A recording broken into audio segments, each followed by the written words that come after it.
It's 8 p.m. in Banjul. This is GRTS News broadcasting for viewers in the Gambia and around the world. The President, His Excellency Adama Barrow, takes time off his leave to visit project sites, rice fields and disaster hotspots in the Upper River region. The Department of Fisheries is on a 3-day training for fishing vessel observers on data collection and safety. And find out later in the news how youths of Sabah Sanjal in the North Bank region are working to restore the region's lost ecosystem to minimize the effects of climate change. In sports, Berewoleng Football Club of Brikama are champions of the West Coast Region 3rd Division Football League. And in the internationals, William Ruto has been declared winner of Kenya's presidential election, narrowly beating his rival Raila Odinga. Plus, an ammunition depot has exploded in Crimea a week after similar blast rocked a Russian airbase on the annexed peninsula. Well, details of these and others coming ahead in the news. Many thanks for joining us.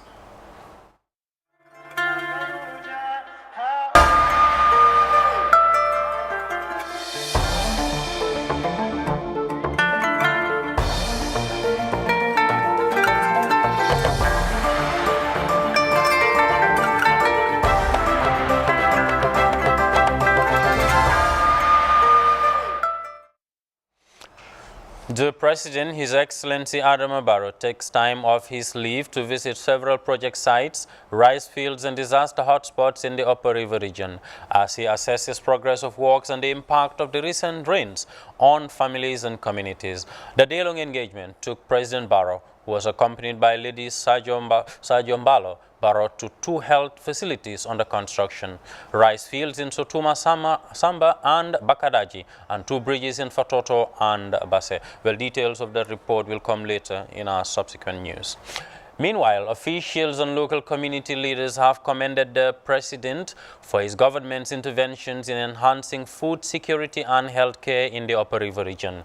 Our regional correspondent Seydou Kamara sounded the reactions of officials in this report. Well, the report by Seydou Kamara again will come later in the news. Over now to some capacity building initiatives, because the Department of Fisheries is on a 3-day training for fishing vessel observers on data collection and safety. The initiative, as Baba Silla reports, forms part of the European Union Fisheries Sector Program. Countries tighten security to protect their territorial waters from illegal fishing. The Department of Fisheries, with support from the European Union, has been empowering fisheries observers to expand data collection for institutional development. This training joins a raft of programs being driven to adequately equip vessel observers overseeing the Gambia's territorial waters. Describing the training as a well-timed scheme amid increased territorial intrusion, the Director of Fisheries, Anambenga Cham, said the roundtable will enhance the capacities of the observers in data collection for institutional advancement. However, fishing vessel observers does not have the legislative authority to enforce fisheries regulations, as stated by Gus van Halvert in 1986. This authority is vested in the fisheries and the naval officers, considered not to be compatible with the observer mandate, which is to observe, record, and report. Observers are important oversight personnel in the fisheries sector, providing a permanent presence at sea, monitoring activities of vessels to prevent illegal, unregulated, and unreported fishing.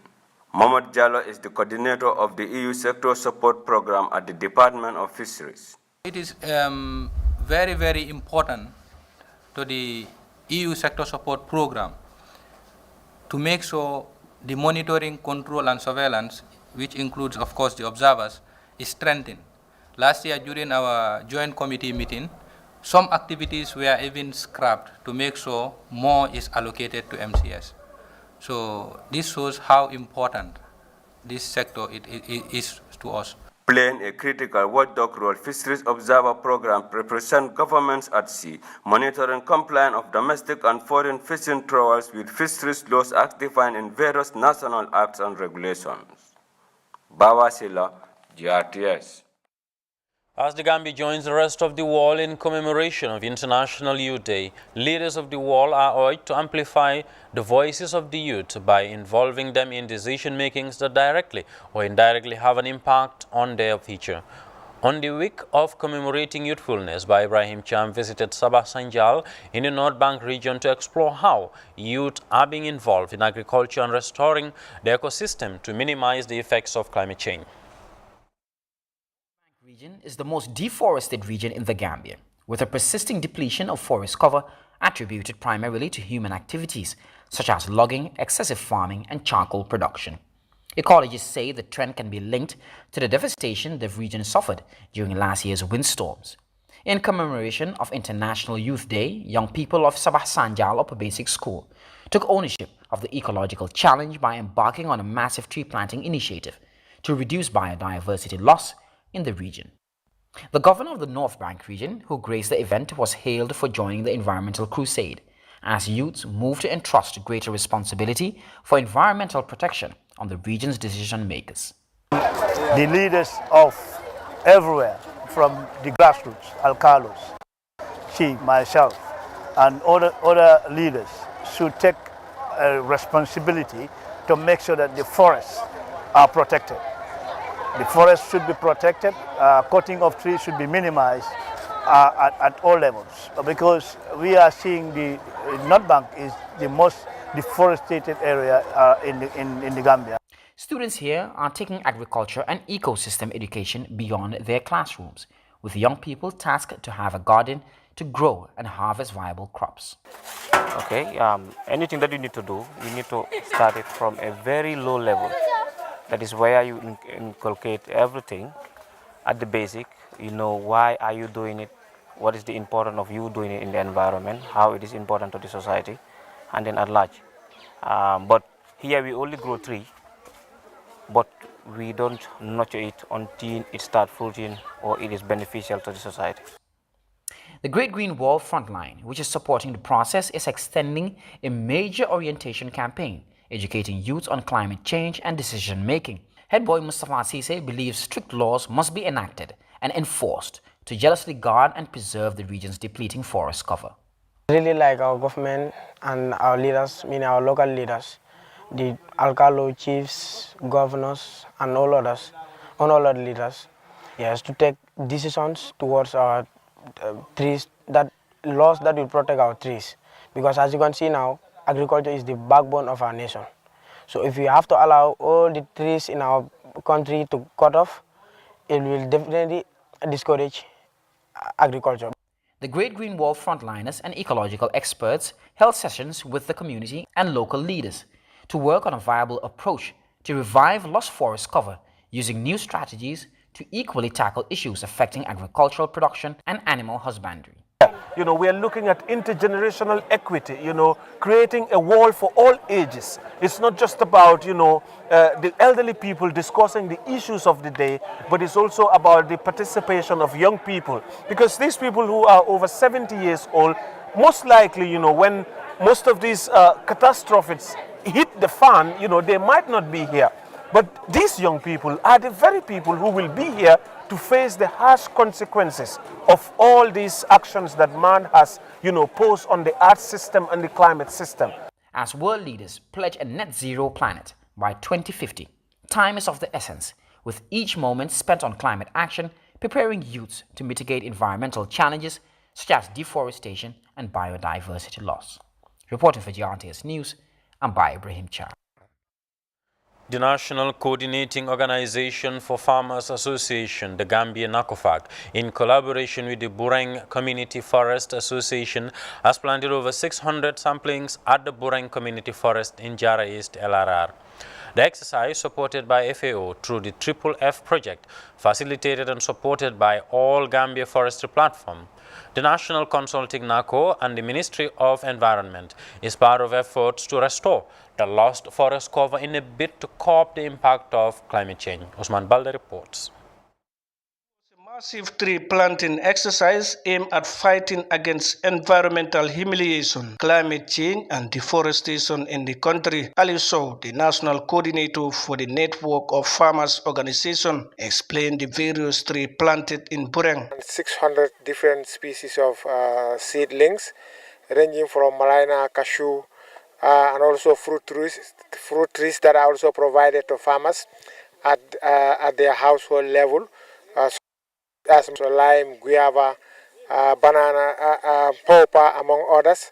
According to Mr. Sow, farmers and farmer organizations are very much concerned about the level of production and productivity in the country, thus the need for the tree planting. According to studies revealed that the Gambia production level is decreasing as a result of the impact of climate change, as a result of deforestation, as a result of the weakness of the soil fertility, among others. They reaffirmed their commitment to mobilize support through projects for people to plant 3,000 seedlings in 5 regions of the country. Farmers organization to raise support through the FFF project to be able to plant 3,000 seedlings in 5 regions.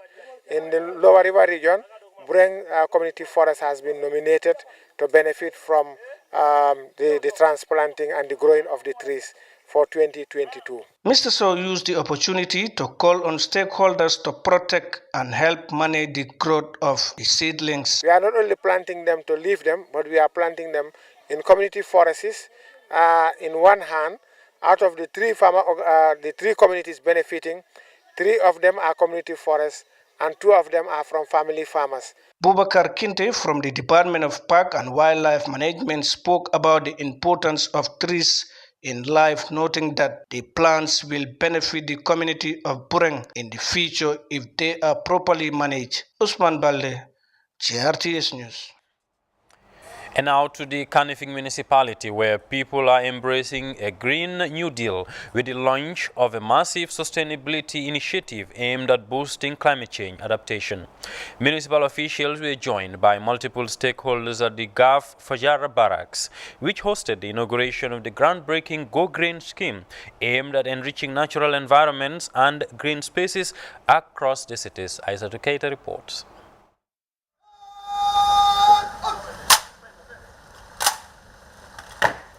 A customary emblem of the military for every important visit and occasion.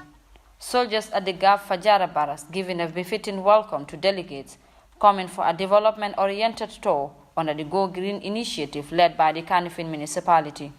A projected target of over 100,000 trees across 9 wards in the municipality was officially launched at the Fajara Barracks. We will plant 10,000 trees per ward for all of KMC's 19 wards to green our municipality. Our action will contribute to both national climate change mitigation and also adaptation needs. It would also contribute to the nationally determined contributions of the Gambia by lessening emissions to the atmosphere. By planting 190,000 trees, there will be a significant carbon capture, reducing pollution and creating a more livable environment. The military, a champion of ecological protection, greatly welcomed the undertaking, seen by the High Command as a complementary move in the quest to increase and enrich the country's flora. If we look around in Fajara Barracks here, as people with a sense of responsibility will find out that the people living in these barracks, even from the inception, we can know that they are responsible people. Because the trees that we are seeing here, some of them are even older than us. And these trees were nurtured and kept by the soldiers who are living here, and it is our responsibility to make sure that those practices are not underrated. We must make sure that they stand alive. We are soldiers. We know the importance of trees. We know the importance of the cover of the earth, vegetation, and all whatnot. Even in our field craft, we do not underrate what we call vegetation cover in our movements in all aspects. The Kanifing Environmental Transformation Program focuses on using sustainable alternatives to integrate into waste management and environmental protection, tackling climate challenges through green initiatives. We intend to plant 190,000 trees within this municipality. And basically, the Fajara Barracks is chosen as our starting point because one of the support that the members of the men and women of these barracks and of the army outfit contributes to environmental management in this country, and it is well appreciated. And have the belief that the trees that we are going to plant would be looked after, and it would be beneficial. And the choice have been taken that the trees that are going to be planted would be of value to the families and men in this campus. It's an action taken by we trying to generate a sustainable city where we would have regeneration and the cities would be green. The project itself has different activities. It has a municipal library, it has tree planting, it has a radio station, and it has several actions relating to the backwater dump site, and it is innovative and it would engage youths. Tree planting is the fastest way to reduce carbon, and cities are looking at more sustainable ways to adapt to climate change and integrate people in developments that protect natural environments. The project seeks to pilot 190,000 seedlings, envisaged to generate huge impacts in the coming years. KTEP is one of our numerous initiatives geared towards tackling some of our environmental, social, and economic challenges.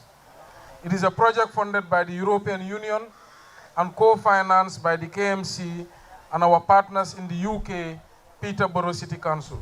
The value of the total funds available to this project is over $180 million. The KTEP project aims to use a sustainable focus on new integrated waste management approaches to drive environmental, social, economic transformation in the lifestyles of the Kanifing municipal residents. The Fajara Barracks now bears role of environmental custodian as the Kanifing municipality moves to enhance its relationship with nature. Trees are indispensable for life. Man cannot live without trees. However, forest trees are the source of life. They are the giving angels, the giving man oxygens, root, fruits, and the world look so beautiful when we have this. I want to thank KMC for choosing Fajara Barracks. We assure you that once we grow these plants, we will do our level best to make sure we secure them through up to where we want it, sir. Community engagements like this one encourages ownership and meaningful dialogue, yielding lasting impacts for sustainability. For GRTS News, this is Aissatou Keita. That was Aissatou Keita, military affairs correspondent there. The media has been critically important in disseminating information during the global pandemic, with the massive visibility given to infectious disease prevention impacting vaccination uptake around the world. Our Yankee Toure takes a closer look at how the media contributed to reducing misconceptions on COVID-19 vaccines in the country. Silently draining the energy of health systems, COVID-19 continues to keep up a persistent presence, damaging lives and economies. Many see these times as a long stretch from the peak of the pandemic, but disease prevention officials say COVID is very much around with ever more complicated variants. Working with international partners, the Health Ministry has accelerated access to vaccines to prevent further spread of infections with a strategy to induce herd immunity in the long term. Working daily to inform the public, journalists were among the frontliners seriously affected by the pandemic. COVID is real. I mean, we have seen the impact it has caused around the world. I mean, so many lives were lost, and then, the impact is felt across all sectors. And certainly, is real, and then the impact we are still trying to recover.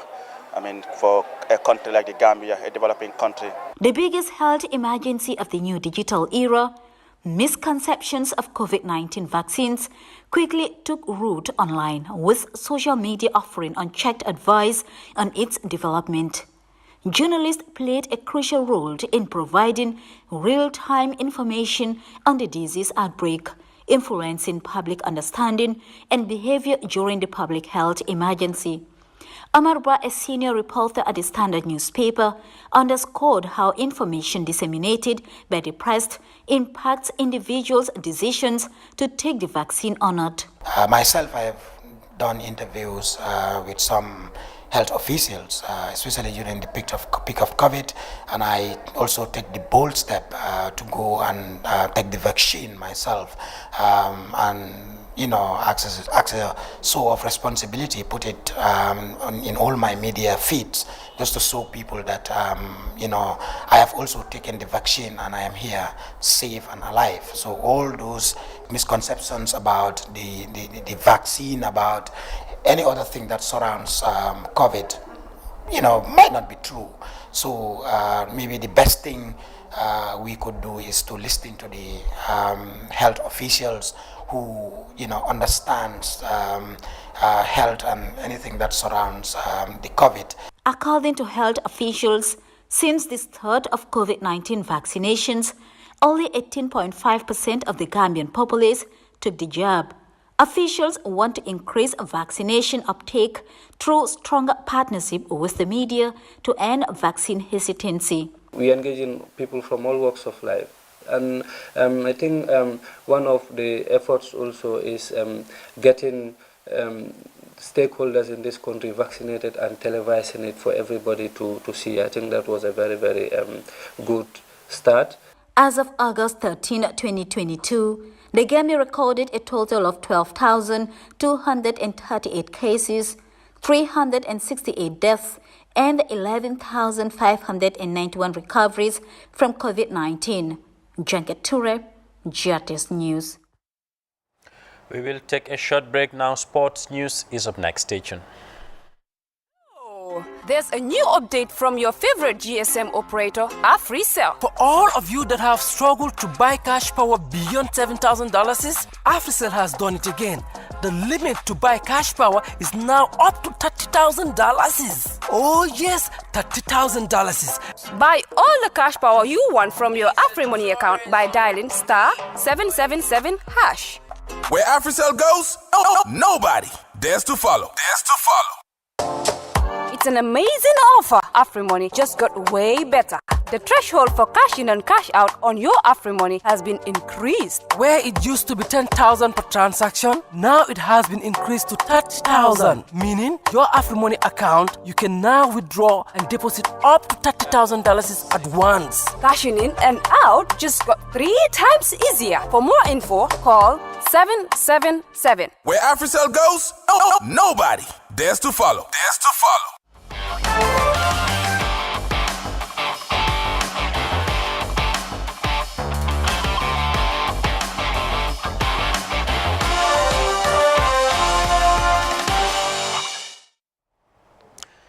To sports now, and Berewoleng Football Club has been crowned champions of the West Coast Region 3rd Division League.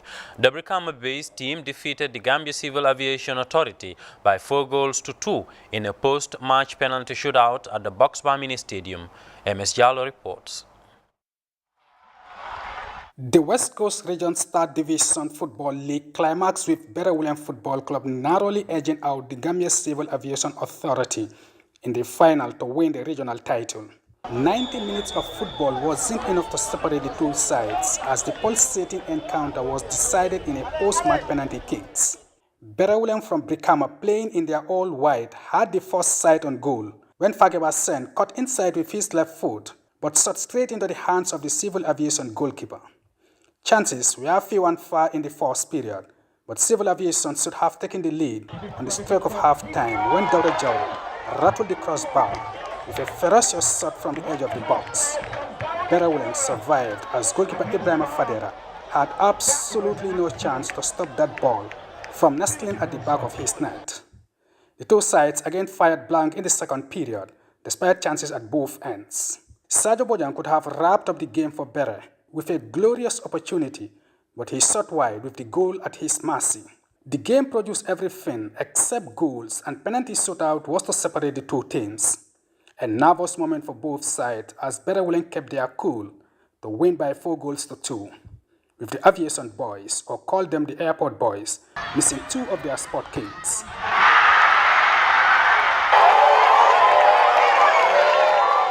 To hand Berewoleng the advantage, and when Michael Mendy stepped up for the winning kick, he made no mistake to seal the title for the Brikama-based team.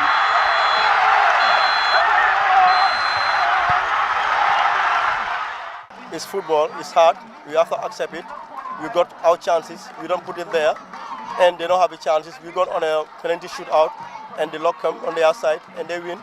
Anyway, the scoring was very difficult because we got so many chances to put it there, but our strikers, when they come to the goal mouth, they were very, very not concentrating. That led to this because the game could have been decided in the 90 minutes before the penalty shootout. We never even start training penalty shootout in our training games. Before our games that we played in the semi-final, we never even trained a penalty shootout. And even this one, we never play a penalty shootout. Although it's football, we should have tried it. But we always train to win in the game. And we never even train the penalty shootout. We still have a management. We have a management team. We have management of directors at the GCAA, because when you look at GCAA, this is a company that is almost the only flight carrier in the Gambia. That is the international airport in the Gambia. So like we're gonna go back to our management. If they still give us the blessing to come and participate next year, we'll still come. Bigger motivation came from we, the coaches and the players, from last year, because we dropped out from the semi-final, going to the final. So they beat us in the semi-final. So this season we try to motivate our players, despite we leave many players to go to second division. That does not move us. Now we try to motivate them, telling them that we can do it, because every season we normally go up to semi-final. So we drop out from that semi-final. Then this year we try to motivate ourselves from it. So when we reach at the semi-final, we have to grab it. So, that's the motivation. But nonetheless, also the management or the board, they also motivate us like how we expected it, because they have been doing it for several years. As champions of West Coast region, Berawulem will now go into the triangular or the round-robin qualifiers against the champions of Banjul and Kanife Municipality for a place in the GFF Second Division League. Now there is nothing to think about the West Coast region football. We have to think about, the triangular game. That's what I told my boys. I told them that I didn't need the trophy alone. The trophy has to take us to another stage, not to win it and stay there. So when we want to go to another stage, we have to fight. We have to prepare for it. But the most important thing is that the triangular game is 2 games, so we have to know how we are going to calculate it. For now we have to leave the boys to relax, and then we, the technical side, will not relax. We have to think how we are going to get into that triangular game so that we can become the victors, so we move to the second division. Yeah. In the meantime, Bera will enjoy their new status as champions of West Coast region, with their experienced captain Lamin Jaju lifting the giant trophy. Sports. Still on sports, Hawks Football Club has been crowned as the champions of the 2022 Gambia Football Federation Male First Division League as they wrapped up what was a remarkable season for them with a 1-0 win over Team Rhino in what was the final match of the season. Farmer Abaji witnessed that final game, and he now tells us how Hawks were able to achieve the goal. From the beginning, if anyone had told Hawks that come the end of the campaign, they would become the champions of the 2022 GFF Division 1 League, with this average Legion squad, they would have had raised many questions and doubts. But along the line, they believe, work hard, and achieve success. What was not the ultimate plan turned out to be the ultimate success. As we see how things we are going at the beginning of the league, we know if we push harder, we can win the league, because the way we are playing and the way we are approaching games, and our opponents the way they are playing. So we knew earlier that if we push, if we make some efforts, we will win the league. Having been confirmed champions with 2 games to spare, Hawks were accorded a guard of honor in this final group game against Team Rhino. Everything that was supposed to be there in the stands was there. For a league that barely attracts spectators, having this number of supporters witnessing a league game can be considered massive, and the ambience was electric.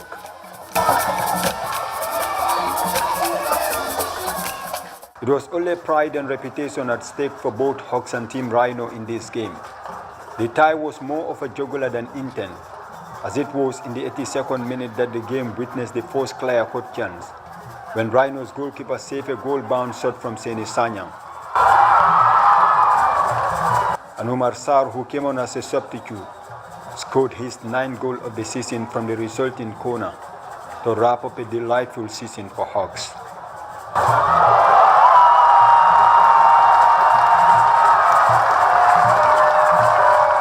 It's a very exciting day. We played very well this season. I think that made the difference for us to win the league. I'm very proud of it. During my playing days, we won it. 26 years is so long. So, and we did it this season. Bakau-based club Steve Biko finished third and were given $150,000. Second place, Royal de Banjul were handed $300,000. And for Hawks, it was a befitting decoration.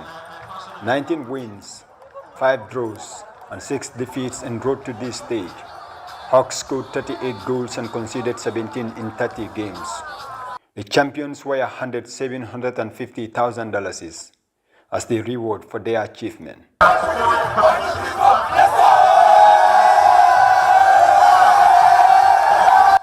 Famara Baji, GRTS News. And now straight to news beyond our borders. William Ruto has been declared winner of Kenya's presidential election. He won 50.5% of the votes narrowly, beating his rival Raila Odinga. Speaking at his victory rally, Ruto said that he would be leader for all Kenyans, irrespective of which party they voted for during the elections. The announcement was delayed. There were scuffle and allegation of vote rigging by Mr. Odinga's campaign team, and 4 out of 7 electoral commissioners say they could not support the outcome of the result. We have more in this DWTV report. People have been celebrating for hours here in Kisumu, Western Kenya. They are confident their favorite candidate, Raila Odinga, will soon be named Kenya's next president. Kisumu is the stronghold of long-time veteran opposition leader Odinga. We're eagerly waiting for our 5th president. That is, I believe, and I eagerly hoping that it will be Raila Amolo Odinga from the Assembly. But then, after a 3-hour delay, the final result was officially declared. I, Wafula Chebukati, chairperson of the Independent Electoral and Boundaries Commission, hereby declares that Ruto William Samoei has been duly elected as the president. In other parts of the country, William Ruto supporters celebrated the announcement. The mood in Kisumu changed rapidly. They are disappointed. They expected Raila Odinga to win.